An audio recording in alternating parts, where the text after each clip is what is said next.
Caros senhores, sejam bem-vindos à nossa nova aula, tá?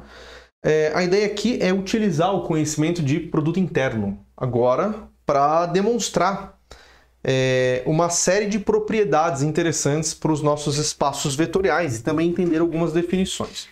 Então vamos lá. A primeira delas é a base ortonormal. Então, uma base ortonormal é uma base que os vetores dela são vetores normalizados e também ortogonais, tá? Então, o que essa primeira parte da aula ela está falando? Que eu sempre consigo encontrar uma base ortonormal em um espaço vetorial. Lembra, se o espaço vetorial tem dimensão finita, tá? O lema de Zorn, que é uma forma diferente de se enxergar o axioma da escolha, ele garante que esse espaço tem uma base, tá? A questão é que eu quero pegar essa base e ver se eu consigo encontrar outra base ortonormal nesse espaço. E a resposta é afirmativa. E a demonstração deste fato, ela está presa no próprio processo, no próprio algoritmo que encontra essa nova base, tá? Então, qual que é a história, tá? Eu tenho uma base V1, V2, Vn do meu espaço vetorial. Eu estou afirmando que eu consigo encontrar uma base U1, U2, Un, tá? Que essa base é ortonormal. Quer ver como nós podemos fazer isso? Vamos falar que o meu U1 é igual ao meu vetor V1 normalizado, tá? Então, meu primeiro vetor, eu vou só normalizar o vetor V1, tá? Agora, o meu vetor U2, tá? O segundo vetor, o que eu vou fazer?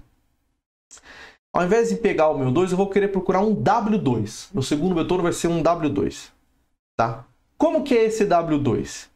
Ele é o meu V2 com uma combinação linear com o U1, tá? Vou definir um vetor W2, tá? Uma combinação linear de U2 com U1, só que com uma propriedade extra. E eu quero que o produto interno, tá, desses dois vetores, o U1 e o W2, seja igual a zero. Porque daí eu estou garantindo que esses dois vetores são perpendiculares, tá? A pergunta, existe alguma combinação linear? Quando você faz as contas, você encontra que existe um alfa que eu consigo encontrar um W2. Ótimo! Então já encontrei um W2. Então agora eu vou definir o meu U2 como esse W2 normalizado. Perfeito? E agora eu repito o processo. Vamos definir um vetor W3, que é uma combinação linear de V3, alfa 1, U1 mais alfa 2, U2. Eu quero que esse W3 seja ortogonal, tá? A W1 e a W2. Então eu vou chegar aqui, alfa 1 é esse valor, alfa 2 é esse valor. Então o meu U3 vai ser definido como W3 dividido pela norma do W3. E com isso eu estou construindo a minha base do meu espaço vetorial toda ortonormalizada, tá? Esse é o processo de Gram-Schmidt. Nós vamos dar uma interpretação para isso daqui lá para frente, mas já te adianto, isso aqui é a projeção, tá? Então, por exemplo, quando aqui eu pego o meu vetor U2 mais alfa 1, U1, e esse alfa ele tem essa representação, eu estou falando que eu vou pegar o meu vetor U2 e tirar, tá, a componente dele que é projetada no 1. Então só vai sobrar a componente perpendicular. Então, na verdade, o processo de Gram-Schmidt ele vai tirando as componentes que são colineares com a base atual e vai sobrando só as perpendiculares. E assim ele constrói uma base de vetores. É o que está aqui nesse conceito de mudança de ortogonalização, ortonormalização de uma base. Perfeito? Bom, agora eu já aprendi como mudar de base. Tá? Por que mudar de base é interessante? Porque uma base ortonormal ela é mais fácil para fazer conta, para fazer transformações lineares, para calcular determinantes, para calcular um monte de coisa, tá? Que nós vamos utilizar mais para frente. Então é importante que eu saiba sempre construir uma base ortonormal. Agora tem uma coisa, se você tem um espaço vetorial com um vetor lá dentro, o vetor independe da base que você está utilizando. Afinal, existem infinitas bases dentro de um espaço vetorial. O vetor é um objeto bem definido, ele não depende da base. Tá? Mas se ele está escrito numa base, como é que eu mudo a representação desse vetor para outra base? Essa é uma pergunta interessante. Tá? Então, suponha que você tenha um espaço vetorial que ele tem uma base U e uma base V. Tá? Como é que eu pego um vetor que está escrito na base U e transformo para a base V? Tá? Então, basicamente, o que eu tenho que fazer é focar nesses U1, nesses vetores da base de U. Como que eu escrevo esses vetores da base de U? Como vetores da base de V. Tá? Então, é isso que essa parte está fazendo aqui do livro. Então, você tem os coeficientes A e os vetores da base. Tá? E aqui ele está mostrando que eu posso escrever também esse mesmo vetor φ com uma combinação linear de vetores da base V. Tá? Como é que eu passo de uma para outra? Tá? Então, no fundo, ele quer escrever o U1 como uma combinação linear de vetores da segunda base. E aí eu uso esses coeficientes, tá? Em que o primeiro número está relacionado à posição, o primeiro índice está relacionado à posição, e o segundo está relacionado ao vetor que eu estou tratando. Tá? Por exemplo, o vetor UI, eu tenho esse coeficiente T1i, T2i, Tni. Tá? Se você fizer uma série de igualdades, uma tabela, você vai ver que você, na verdade, está escrevendo, tá? A seguinte relação. Que esses coeficientes, tá? Vamos lá. Está escrevendo a seguinte relação. Que esses coeficientes B estão relacionados com os coeficientes A, tá? Por uma transformação de matrizes, tá? Então, B é igual a T vezes A, que B é uma matriz, é um vetor coluna, o T é uma matriz e o A é um outro vetor coluna. Tá? Então, veja bem, se eu pegar o vetor φ escrito na primeira base, então se eu reescrever esse vetor UI, tá, nessa expansão aqui, eu consigo chegar nessa expressão aqui. Tá bom? Essa matriz T, a gente chama ela de matriz de mudança de base, que troca as coordenadas de U pelas coordenadas de V. Tudo isso aqui você já viu alguma vez, eu só estou relembrando, refrescando a nossa memória. Agora, um conceito muito importante, simplificador, que nós vamos utilizar, é o conceito, nós vamos definir operadores lineares. E eu já vou definir logo, tá? Não vou guardar mistério. Um operador linear, ele é uma transformação linear de um espaço para ele mesmo. Tá? Ele não troca de espaço, então ele é uma coisa mais simples. Eu falei isso nas aulas anteriores, né? Que os operadores lineares, eles eram simplificações, transformações lineares mais simples. Tá? Mas antes de chegar nessa definição, vamos ver o que o professor fala aqui. Ele fala o seguinte. Vamos voltar a estudar as transformações lineares entre dois espaços vetoriais, U e V. Tá? Então ele define aqui um conjunto, seja L o V, o conjunto formado pelas transformações lineares que vão de U a V. Então agora eu vou pegar um conjunto que tem todas as transformações lineares de U para V. Tá? Se T e S são elementos de UV, então podemos definir as transformações T mais S e lambda T. Tudo bem, ok. Você vai definir a soma dessas duas operações dessa forma, tá? E a multiplicação de uma operação dessa forma, tá super bem definido, nada normal, nada esquisito. Aqui ele só tomou esse cuidado para escrever a nomenclatura, tá? E agora ele dá um exercício para mostrar que essas operações são lineares. Então você já viu isso, né? Como é que eu faço para mostrar que é linear? Pega esse U aqui, troca por U mais W, vê se tudo se mantém, tá? Pega esse U aqui, coloca lambda U, vê se tudo funciona, vê se tudo funciona aqui também. Tá? Então aquelas propriedades, aquelas duas propriedades de transformações lineares têm que funcionar para essas duas operações para elas serem transformações lineares. Um outro exercício aqui, mostre que essas operações, que essas operações também formam um espaço vetorial sobre C. Então também é bem tranquilo, eu acho que você nem precisa fazer isso, tá? Mas só para você lembrar, para provar que é um espaço vetorial, tem que provar que existem, tá? Que aquelas 8 propriedades estão bem definidas nesses operadores. E aqui, o livro entra numa questão que aqui é o lugar certo de pôr, mas ele não explica por quê. Nós temos aqui um conjunto, um espaço, tá? É o espaço das transformações lineares. tá? Que vai de U em V. Você pode definir uma norma, tá? Para esse espaço. Lembra, uma norma é uma função que respeita 3 propriedades. Tá? Você pode definir uma norma para esse espaço. Porque se eu defino uma norma para esse espaço, eu também consigo definir a noção de distância para esse conjunto. A distância entre 2 transformações lineares é uma coisa muito abstrata, mas se você entender que a distância é definida como uma norma, ali utilizando a norma, né, a distância também é uma função que tem 3 propriedades. Tá? Eu posso utilizar uma distância induzida pela norma e induzida pelo produto interno. Tá? E isso nos é útil, porque a noção de distância nos permite fazer cálculo. Tá? Lembra quando você estudou cálculo? Dado um epsilon, tem um delta, tá? Sempre tem uma distância associada.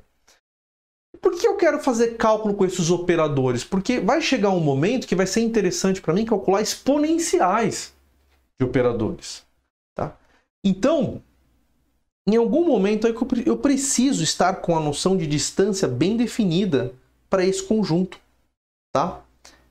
Para que eu possa fazer o uso de cálculo. Para quem já é iniciado, eu quero mostrar que a exponencial cria para mim um operador completo. Tá? É uma sequência de Cauchy. Tá? Mas nós vamos ver mais para frente isso. Agora, eu acho que o livro deu uma leve pecadinha. Na verdade, vamos ver. A nomenclatura dele não tá boa, a notação adotada. Tá? Eu faria diferente isso aqui, mas vamos lá. O que ele faz aqui? Ele define uma norma nesse espaço da seguinte forma. Antes de tudo, existe um conceito aqui que é o supremo. Tá? Eu não vou definir o que é supremo para vocês, eu não vou entrar nessa discussão, tá? Porque isso é um assunto de análise. A priori, quem quiser vai atrás, é a menor das cotas superiores, tá? Mas eu não quero entrar nisso, não vou desviar muito. Então vamos entender o supremo como o maior elemento do conjunto. Para a gente isso vai servir, basta. Tá? Não precisa, eu sou matemático, tá? Obrigado, parabéns, você tem um diploma, eu já sei, tá? É que aqui eu não preciso desse conceito do supremo. Vamos pensar o máximo. Troque o supremo pelo máximo, maior de todos. Tá bom? Então vamos lá. Como é que você pode definir uma norma para o operador T? Então a primeira coisa, né? O operador T ele sai de U e vai para V. Então eu vou pegar em U um vetorzinho, tá? Cuja norma nesse espaço U é igual a 1. Então tem uma norma lá naquele espaço. Pega um vetorzinho que a norma dele é 1. Calcula a transformação, tá, desse vetorzinho. Ela vai cair em V. Calcula a norma desse cara lá em V. Tá? Quando eu conseguir o máximo dessa combinação, tá? Um vetor U, que o módulo é 1, que tem a maior norma, tá, em V, isso aqui define a norma do meu operador. Tá bom? Então essa é uma definição de norma e ela respeita aquelas 3 propriedades. Então vamos ver o que o professor fala aqui. Estamos interessados no espaço LV, que é o espaço que vai de V em V, ou seja, nas transformações lineares de um espaço vetoral sobre ele mesmo. Uma transformação T pertencente a LV é chamada de operador linear, foi o que eu disse. Tá? Nesse caso particular, podemos também utilizar a norma como anteriormente definida e podemos mostrar que ela satisfaz uma propriedade adicional. Nesse contexto, essa norma é geralmente conhecida como norma do operador. Tá? Então ele faz o seguinte, que dados A e B em LV, a norma do produto é menor ou igual ao produto das normas. Então, primeiro ele vai mostrar uma propriedade. Então, em primeiro lugar, note-se que o vetor V, se ele for diferente de 0, a norma de A com V, aí que eu comecei a achar que a nomenclatura... Não a nomenclatura, Puxa, me fugiu a palavra agora. As representações aqui no texto não foram as melhores, tá? Essa norma aqui, AV, não é a norma do operador, tá? É uma norma em V, no espaço V. Tá? Poderia ter colocado um Vzinho aqui, faltou. Tá? Então, a norma em V é igual a isso aqui. Fato, né? Porque eu estou só dividindo e multiplicando por 1. Toda essa expressão aqui. Tá? Sendo que Vzinho é a norma em V também. Tá? Porém, por definição, tá? E esse A aqui, a norma de A é menor ou igual à norma do operador A. Então é por isso que ele não está falando quais são as normas, tá? Porque a norma do operador A é um supremo, tá? Então a norma de A tem que ser menor ou igual à norma do operador vezes a norma de V, calculada em V. Então poderia estar melhor escrito isso daqui, tá? Essa descrição aqui ela não tá boa, tá? Definitivamente não tá boa. Então, tendo essa propriedade, então o que ele calcula? Então vamos lá, a norma do operador AB, que é definida dessa forma aqui. Agora veja, aqui ele está usando, ó, veja, tá horrível isso aqui, né? Porque agora ele está usando uma norma com um pauzinho, aqui usa com dois, então assim, a gente tem que tomar muito cuidado quando a gente está escrevendo um material, sempre ser fiel, tá, à nossa anotação. Tá? Então vamos lá, a norma do operador AB é igual ao supremo de AB vezes V, né? É a definição dela. Isso aqui é menor ou igual, então eu posso, isso aqui é um produto, tá? Eu posso pegar a norma de fato do operador A vezes, tá, esse objeto aqui, isso aqui de fato é menor que isso, tá? E aqui agora eu utilizo a minha propriedade anterior, tá? Como isso aqui é um vetor, tá? Então eu posso utilizar essa propriedade aqui. Vendo dessa forma aqui, tá muito ruim isso aqui, cara, essa descrição aqui. Tá certo, tá? Mas é muito confuso ler isso daqui. Então, tudo bem, vamos engolir, e vocês podem procurar no Wikipedia que tem usando nomenclatura, usando notações melhores isso.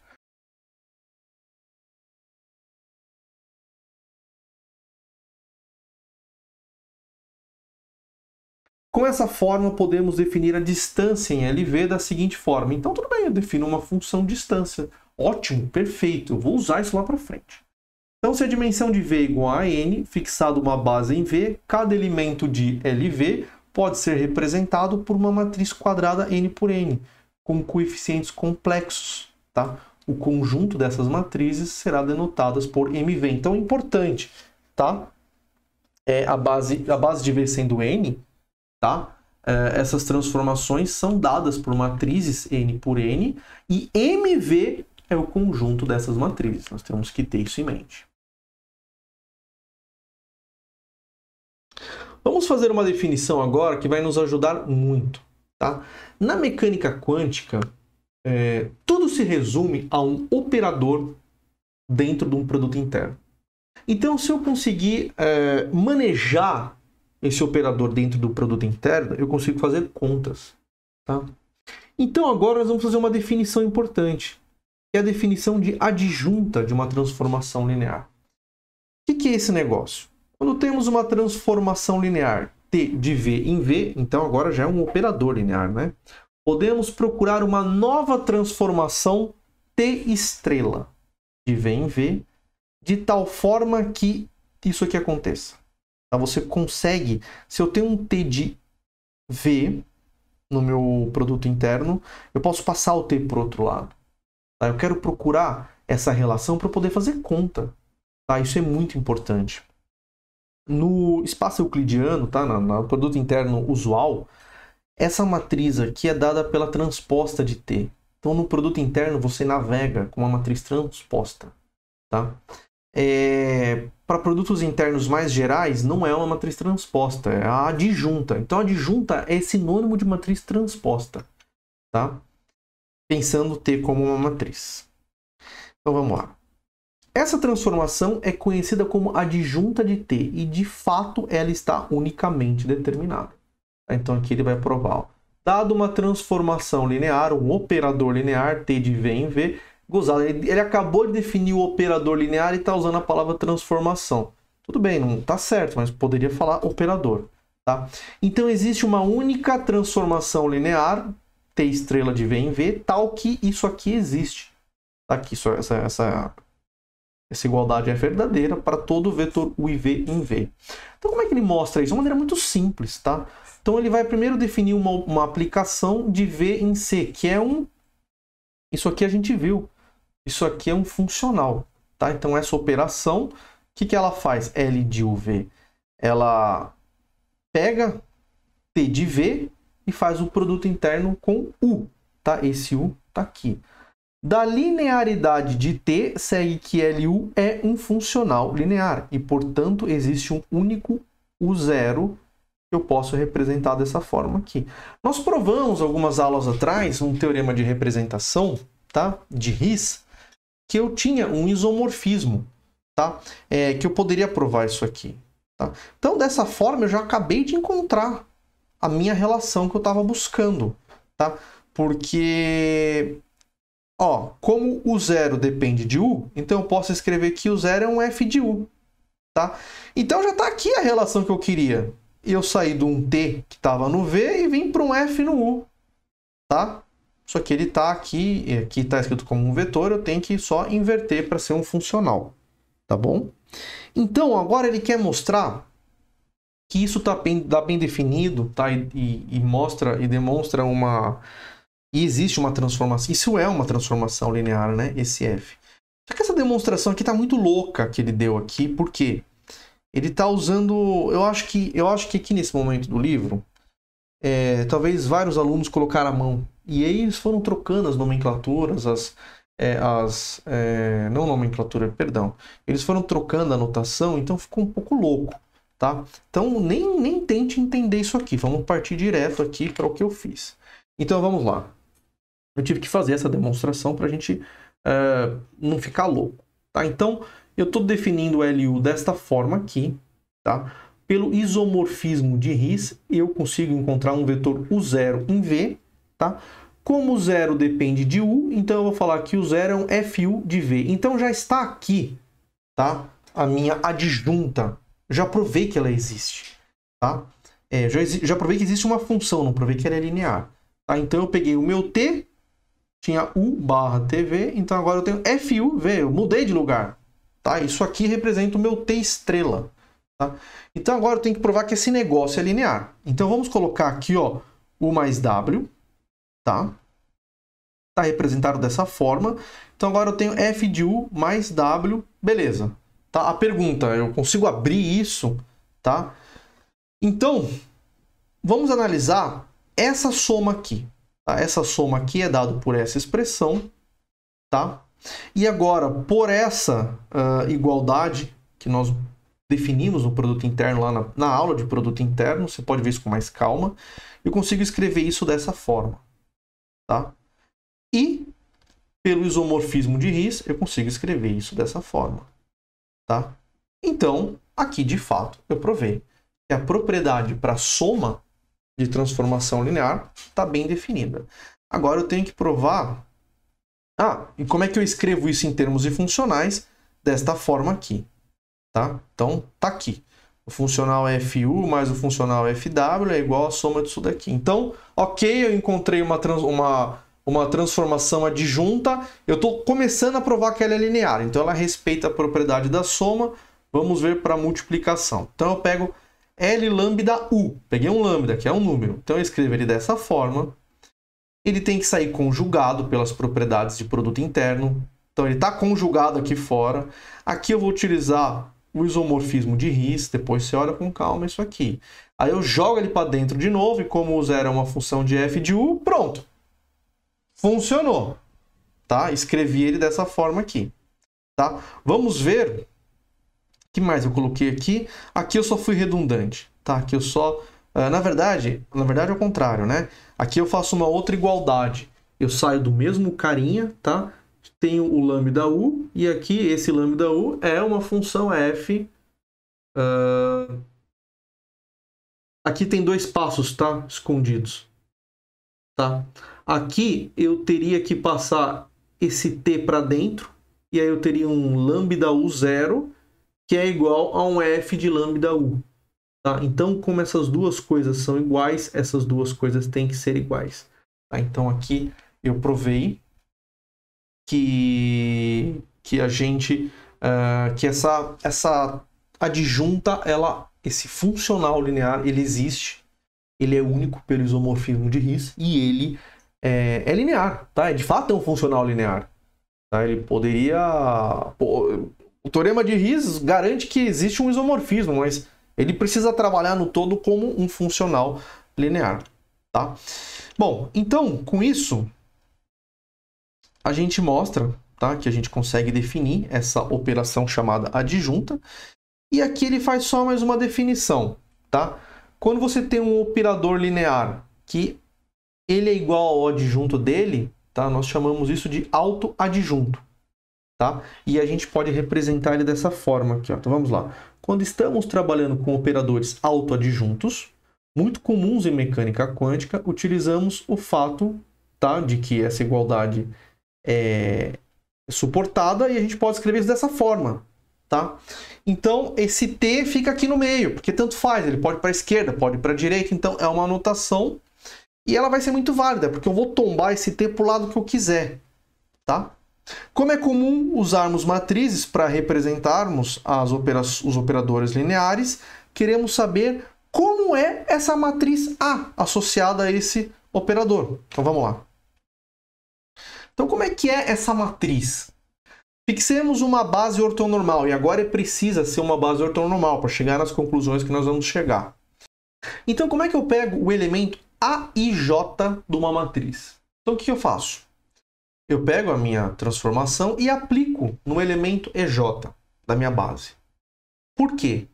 Porque agora eu já saí de uma matriz e fui para uma linha. Tá? Agora eu estou olhando os elementos EJ. Tá? Eu eliminei todos os outros coeficientes da minha matriz que não tem EJ na base. E agora eu faço um produto interno com o EI. Tá? Por quê? Se a base é ortonormal, quando eu multiplicar esse EI com qualquer outro E que não seja EI, vai dar zero. Só vai sobrar os elementos que tem o I. Tá? Então vai sobrar só um elemento. Então você consegue mostrar que a IJ é igual a essa conta. Faz isso para uma matriz 2×2, tá? Você vai ver que é muito fácil. Então se o AIJ é dado por essa expressão, tá? Se minha matriz é autoadjunta, né, eu posso então trocar esse T de lugar, tá? Ela entra aqui adjunta, mas a adjunta é igual a normal, tá? Mas então eu posso trocar esses caras de lado utilizando a definição de produto interno, então eu tenho que pegar o conjugado. Então esse número tem que ser igual ao conjugado dele, tá? Trocado as ordens, tá? Então o que você consegue enxergar daqui? Que essa matriz A é igual à conjugada da sua transposta. Aqui está a transposta e aqui é conjugada. Tá? Então as matrizes associadas a operadores autoadjuntos são chamadas de autoadjuntas, ou também hermitianas. Tá? Então, olha que legal. Eu consegui ver como é a cara de uma matriz que representa esse operador linear, essa transformação, tá? Puramente utilizando questões de simetria. Tá? Então eu não sei como é que é essa matriz, mas eu sei que pega a diagonal principal. O que está em cima, se o que está em cima for A, o que está embaixo é A conjugado da diagonal principal. Tá? Simplesmente porque o operador é autoadjunto. E na mecânica quântica vai ser tudo autoadjunto. Tá? Então nós vamos chamar esses operadores de operadores hermitianos.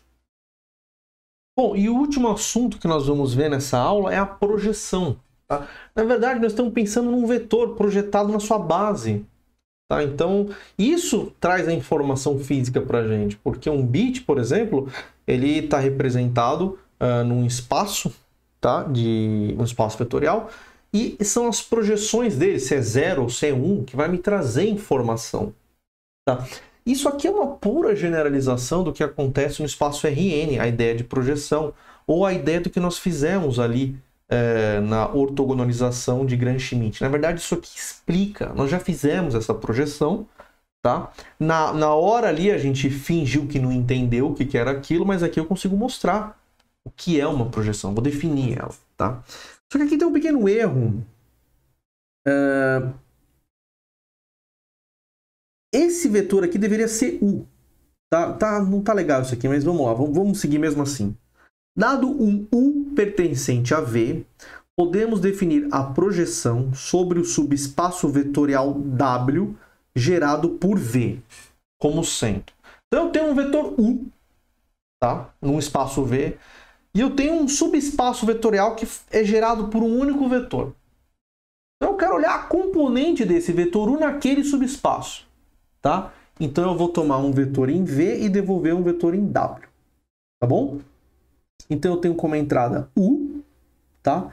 E aí eu vou fazer, eu vou calcular o produto escalar, tá? De U com V, tá? Eu vou dividir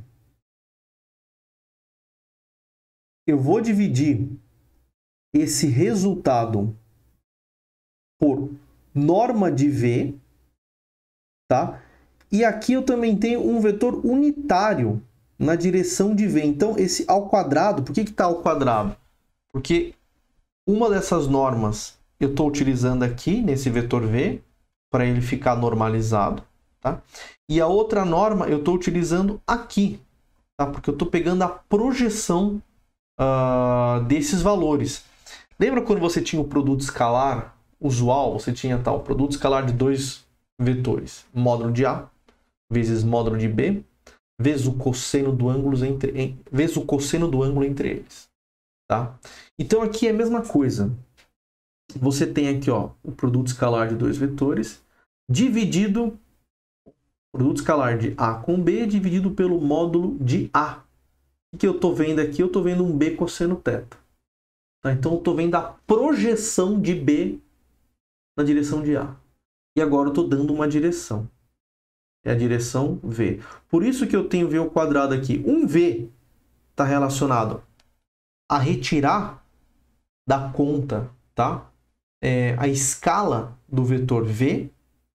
E o segundo V ao quadrado aqui é para deixar esse número aqui normalizado. Tá? Isso aqui define uma projeção. Também isso aqui sai do RN, a gente vê no RN e depois você começa a fazer conta e vê que isso de fato não pode ser outra coisa. Tá? Tem que ser uma projeção. Podemos procurar a adjunta de P de V. Tá? Isto é, a transformação P estrela de V. Então vamos lá. Qual que é essa adjunta? Então você faz as contas aqui, ó, P de V de X de Y. Então eu faço aqui a minha definição. O que ele fez aqui, ó? V de X. Ele tirou. Isso aqui é um número, né? Isso aqui é um número. Ele tirou esse número para fora, conjugado, tá? Aí, o que ele fez? Ele inverteu a ordem aqui, tirou esse conjugado, tá? Aí, o que você tem? Você tem um número multiplicado por outro número. Então, ele fez o seguinte aqui, ele pegou este número aqui, isso aqui é um número, tá? E jogou dentro desse produto interno aqui, ó. Tá aqui o número. Tá certo? Porém, isso daqui é o projetor, tá? P de V de Y. Então, o que você está vendo? Tá? Que P de V é igual a P de V. Então, o operador projeção, ele é um operador hermitiano, tá? E a projeção tem outra propriedade interessante. Se aplicarmos essa transformação, se aplicamos essa transformação duas vezes, então temos. Então, aqui ele está mostrando que se ele fizer isso duas vezes, você vai ter o mesmo resultado, tá? É o mesmo resultado. Por quê? Pega a projeção de um vetor numa direção. Ok. Agora pega a projeção desse vetor nessa mesma direção. Não muda. Tem que ser isso. Se eu aplicar 1000 vezes o projetor no vetor, não pode mudar o resultado. Tá? Então, normalmente, isso é denotado simplesmente por isso. Tá? Quando não há confusão, omite-se o subíndice V. Então, ele fala assim, ó, podemos definir a projeção sobre subespaços de dimensão maior. Por quê? Nós utilizamos um subespaço de uma dimensão. Agora ele pode definir isso para subespaço de dimensões maiores. Então, seja W um subespaço de V com essa base ortonormal. Então, a projeção sobre W é dada por P de W, vem em W. Então, eu tomo um U e devolvo essa soma, tá? A soma das projeções. Perfeito? Então, aqui ele pede para mostrar que P de W também é um operador autoadjunto, tal que P de W ao quadrado é igual a P de W. Bom, com isso a gente define essa aula, tá? Eu tentei passar um pouco mais rápido aqui, mas mesmo assim a aula está com bons 30 minutos. E o nosso próximo tópico, tá? Na parte teórica vai ser essa parte de autovalores, autovetores. Vamos ver aqui, ó. Aqui eu não tenho toda a informação, mas nós vamos começar a tratar de autovalores e autovetores. Por quê? Esses números, tá? Autovalores, eles são as coisas que nós medimos nos nossos experimentos. E só que na próxima aula agora eu vou dar um pause e eu vou começar uma aula prática para a gente não ficar louco, tá? Então a próxima aula vai ser uma aula prática e eu pretendo lançar ela nesse final de semana. Tá bom, senhores? Obrigado até aqui e nos vemos em breve.